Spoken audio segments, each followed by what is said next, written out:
Boss Suryakumar Yadav semi-final మ్యాచ్లో ఇంగ్లాండ్పై thrilling victory సాధించడానికి గల అసలైన కారకుడెవరో చెప్పేశాడు. మరది కిర్రాక్ బ్యాటింగ్తో 89 రన్స్ బాదిన సంజు శాంసనా, లేదంటే అద్భుతమైన ఫీల్డింగ్ విన్యాసాలతో 2 స్టన్నింగ్ క్యాచ్లు అందుకున్న అక్షర్ పటేలా, లేదంటే సూపర్ బౌలింగ్తో ఇంగ్లాండ్ బ్యాటర్స్ని కట్టడి చేసిన జస్ప్రీత్ బుమ్రానా, లేదంటే హార్దిక్ పాండ్యానా? ఇందులో ఎవరు అసలైన మ్యాచ్ విన్నింగ్ పర్ఫార్మెన్స్ ఇచ్చాడని సూర్య అన్నాడో ఇప్పుడు చూసేద్దాం. బాస్ సెమీఫైనల్ మ్యాచ్ వేరే లెవెల్లో రసవత్తరంగా జరిగింది. నరాలు తెగేంత ఉత్కంఠభరితంగా జరిగిన మ్యాచ్లో చివరికి విజయం మాత్రం టీమిండియానే వరించింది. అయితే బాస్ టీమిండియా 253 పరుగుల అతి భారీ స్కోర్ చేశాక కూడా చివరి బంతి వరకు ఎవరిది గెలుపో తేలని పరిస్థితి. అంత అత్యద్భుతంగా పోరాడారు ఇంగ్లాండ్ బ్యాటర్స్. కొండంత టార్గెట్ ముందున్నా ఎక్కడా తగ్గలేదు. ముఖ్యంగా జాకబ్ బెథెల్ సూపర్ సెంచరీ బాది ఒంటి చేత్తో మ్యాచ్ని లాగేసుకుంటాడేమో అనిపించింది. కానీ చివరికి టీమిండియానే థ్రిల్లింగ్ విక్టరీ సాధించింది. మరి ఈ విజయంపై సూర్య ఏం మాట్లాడాడో, ఎవరికి ఈ గెలుపు ఫస్ట్ క్రెడిట్ ఇచ్చాడో చూద్దాం. ఇంగ్లాండ్పై 7 పరుగుల తేడాతో గెలిచాక సూర్య పోస్ట్ మ్యాచ్ ప్రజెంటేషన్లో మాట్లాడుతూ, ఇది నిజంగా నమ్మశక్యం కాని అనుభూతి. ఇండియాలో ఆడుతూ ఇంత గొప్ప టీంకి కెప్టెన్గా వ్యవహరించడం, మా టీం ఫైనల్ చేరడం చాలా ప్రత్యేకం. మా ప్లేయర్స్ అందరికీ ఇది ఒక స్పెషల్ ఫీలింగ్. ఇక మా బ్యాటింగ్ విషయానికి వస్తే సంజు శాంసన్ చాలా అద్భుతంగా బ్యాటింగ్ చేశాడు. చాలా క్లారిటీతో బ్యాటింగ్ చేశాడు. ఒకవైపు వికెట్స్ పడుతున్న పిచ్ బ్యాటింగ్కి అనుకూలంగా ఉందని అర్థం చేసుకొని మెరుపు వేగంతో బ్యాటింగ్ చేశాడు.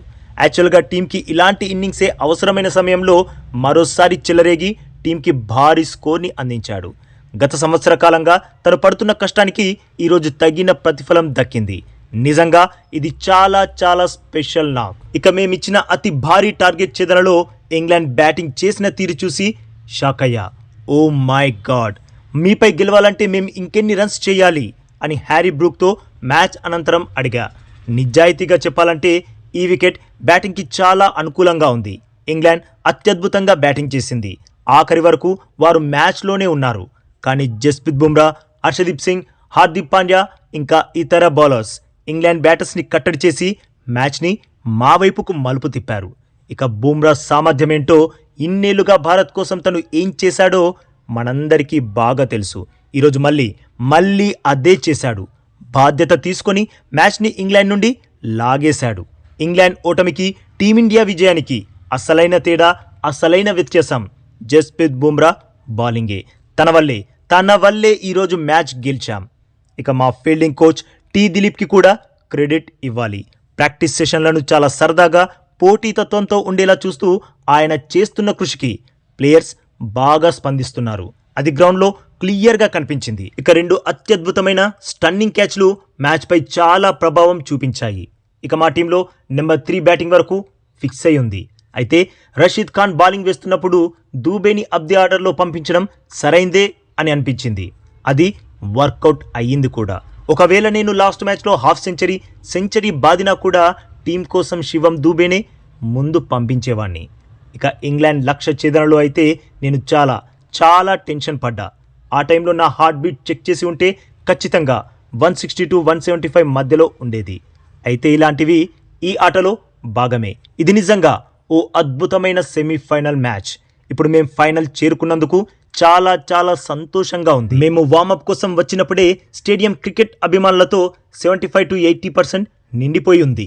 టీమిండియా గెలవాలని వారు ఎంతగా కోరుకుంటున్నారో అర్థమవుతుంది. ఫైనల్ ముందు వారికి ఓ గొప్ప ఆటను అందించామనే అనుకుంటున్నా. ఇక స్వదేశంలో ఫైనల్ ఆడడం ఖచ్చితంగా ఒత్తిడిని కలిగిస్తుంది. కానీ మా ప్లేయర్స్, సపోర్ట్ స్టాఫ్ అందరూ చాలా ఉత్సాహంగా ఉన్నారు అని అన్నాడు పోస్ట్ మ్యాచ్ ప్రజెంటేషన్లో టీమిండియా కెప్టెన్ సూర్యకుమార్ యాదవ్. మరి బాస్ సూర్య ఇంటర్వ్యూని తెలుగులో విన్నందుకైనా ప్లీజ్ వీడియోకి ఒక్క లైక్ కొట్టి మన ఛానల్ని సబ్స్క్రైబ్ చేసేసుకోవచ్చుగా బాస్. ఇక ఈ వీడియో చూసినందుకైతే మీ అందరికీ దిల్ సే థ్యాంక్ యూ బాస్.